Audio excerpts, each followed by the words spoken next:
сектори хусусӣ, бахши хусусӣ имконияти бештари инкишофи корхонаҳоро дорад нисбат ба оне ки давлат анҷом медиҳад.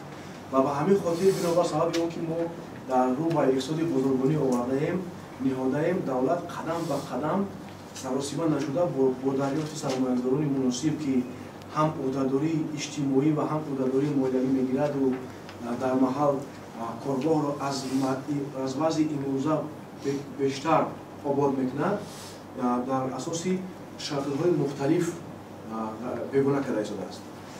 оиди озодашгоҳи зиёрат гуфтан ҷоиз аст ки мо онро бо усули инфиродӣ не ки хусусигардонӣ бо лоиҳаи инфиродӣ ба сомон мерасонем.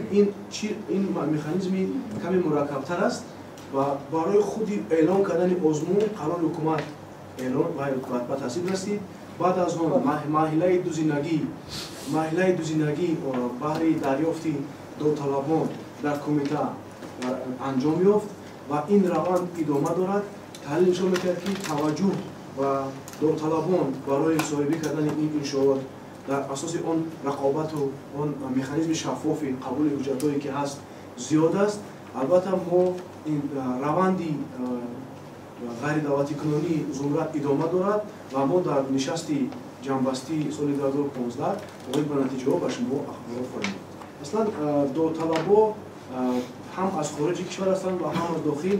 беш аз 10 додталаб барои бунёду обод кардани минбаъдаи ин корхона хоҳиш намуданд ва шумо медонед ки ин критерияҳои махсус аст барои анҷоми ин барои иштирок дар ин раванди ғайридавлатӣ кунонӣ ва мо тасмим дорем ки он нафареро дар натиҷа ғолиб эълон намоем ки нархи хуб, ҷойҳои кори базиёдатӣ ва нақшаи тиҷоратии беҳтаринро манзур менамояд.